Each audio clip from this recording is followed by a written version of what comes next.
narrated by Imran ibn Hussein,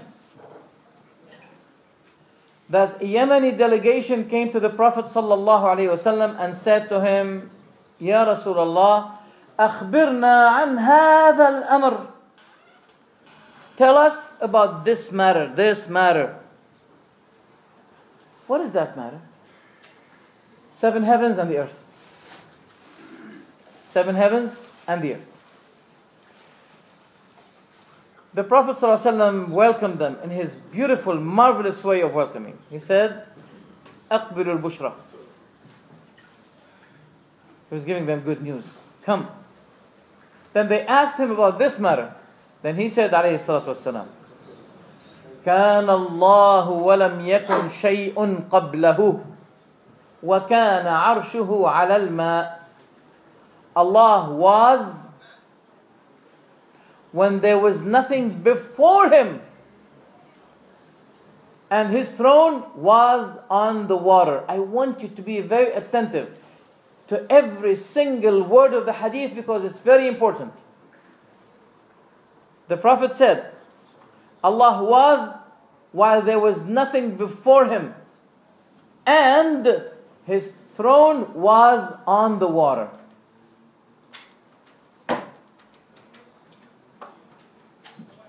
People had twisted this hadith. They said, Allah was while there was no place, and He is now as what He used to be before. Where did He get that? Bukhari? No. Muslim? No. Muwatta Malik? No. Tirmidhi? No. Ibn Majah? No. Abi Dawood? No. Daraqutni? No. Where? The book of Al-Kafi and Nahj al-Balagha. Who's the author? The Shia. MashaAllah. You're taking your doctrine from Al-Kafi book and Nahj al-Balagha. Nahj al-Balagha is the most authentic book to the Shia. Yet, between the author of this book, Al-Sharif al-Radi, and Ali, there are 400 years and there is no narrator between. Yani, the chain of narration is cut. 400 years between the grandson of Ali and between Ali. Where are the narrators between? 400 years. Anyway, we're not going to drift you here and there. Let's get back to the hadith. Do you remember the hadith? Can anyone narrate the hadith to me exactly as I narrated it? Yes, brother. There were some Yemeni brothers that came to ask Allah. How did this matter begin, Fakr? And they said, Muhammad said, Bushra bikum, to glad tidings, and he told them that in this matter there was nothing except Allah subhanahu wa ta'ala. And while there was nothing before him. There was nothing before him. And he was while there was nothing before him. Exactly. While there was nothing before him, and his throne was on the water. Very good. Is this hadith talking about when Allah was, there was nothing? It's impossible. Why? Because the hadith affirms the existence of the throne and the water. I want to tell you, no one had given this explanation in English.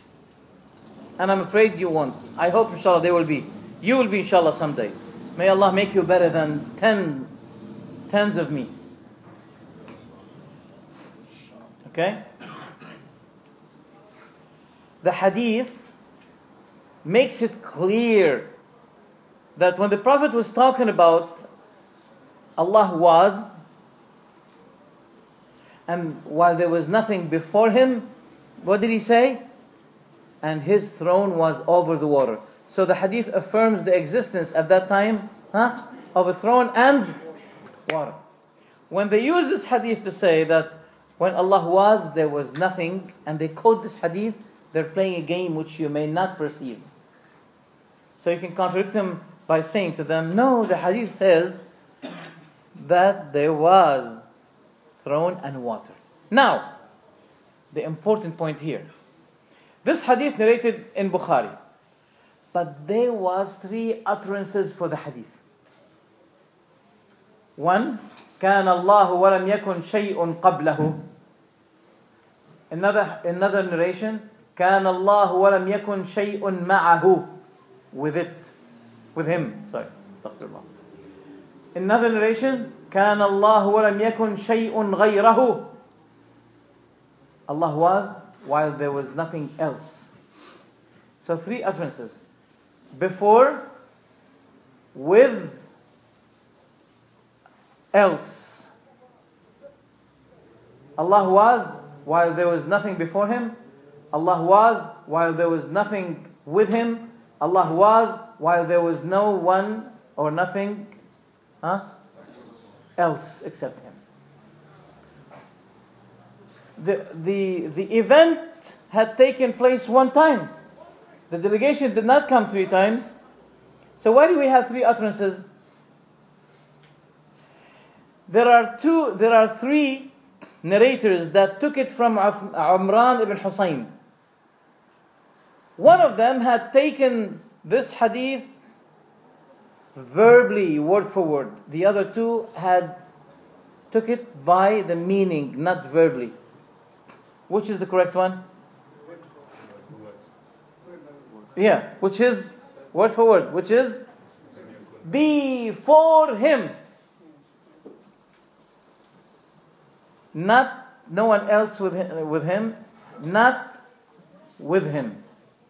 Why?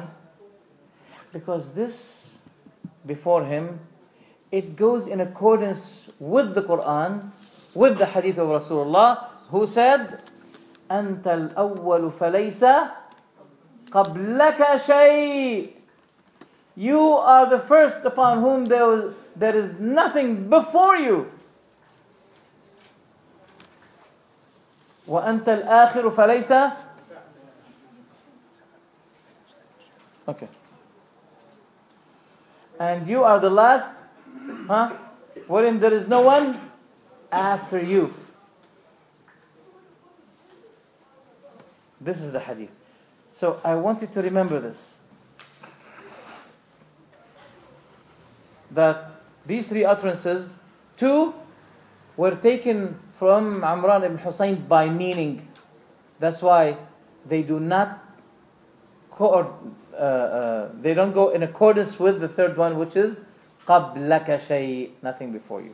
So remember this.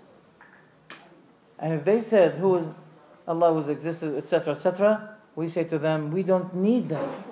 We need what Allah said. Why do you run away from what Allah said and you catch this one, uphold this one? Did the Prophet say it? If they say yes, the Prophet said, Can Allah? Don't deceive me. I know the trick now. So bring them this hadith and show them the correct one among the 3 utterances in Bukhari. The other issue, now forget about that now. This is one of the doubts. The other doubt always about al-bid'ah.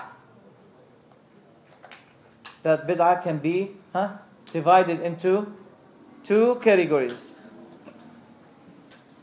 Briefly. The brother came, Sheikh came. Yeah. I say briefly to you.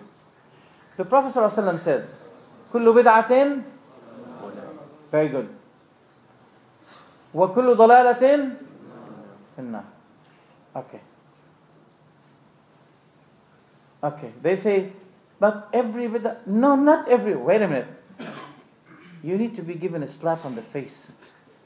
How come the Prophet say every innovation is misguidance, and he say, no. I was saying to one of them, please just say in front of me. You should say something similar to what the Prophet said. Do you agree that every innovation is misguidance? He was in trouble. He said, I don't accept it with the meaning you understand. I said, forget about my understanding. I want you to stick to the words of the Prophet. I want you to say in front of everybody now, every bid'ah is misguidance as the Prophet said it. And that was very hard on him. The other issue is, according to what had Imam al-Nasa'i narrated in his Sunan, وَكُلُّ ضَلَالَةٍ فِي النَّارِ. Look, the hadith of Rasulullah is comparted, I think. Is composed of two sections. First, every bid'ah is. The second section is every dalala. They must take the hadith as a whole. They should not take part of it. No. Why? Because if they say not every bid'ah is dalala, then they must say that the next part of the hadith also should be not every dalala in fire. Let them give an answer to this. I challenge them. If they said not every, we say all right, okay, but you should go to the context. There's a context here that you are committed to. You are confined to deal with. Don't deal with the first part of the context in a different way than the second part of the context. This is manipulating. So, if you say not every bid'ah is dalala, you must then say that not every dalala is in fire. These are the doubts that people give. We are targeted. That's what I wanted to say. We are targeted in our doctrine. That's why we must learn it. You know, when a person has a confident knowledge that he can use it to confront all of those people of misguidance upon whom the outsiders are supporting to destroy your doctrine. Therefore, it is obligatory on you, brothers, to seek the knowledge. And the best knowledge you seek is the knowledge that can expose those people, rude people, who say, we can challenge you. Come here now. You know their way. So these are two symbols I wanted to show you, to show the importance and the need of learning. Wallahi, brothers, that's my last word. Wallahi, learning your doctrine and facing those people and returning people to Sunnah is ever stronger than this one. Jihad. This kind of jihad by the word. In the time when we are challenged by our doctrine, is worse against them, is stronger against them than the gun and the Kalashnikov, if you want, or the RPG. Thank you very much. Jazakumullah khairan. The Sheikh had come. Take care. Assalamu alaikum wa rahmatullahi wa barakatuh.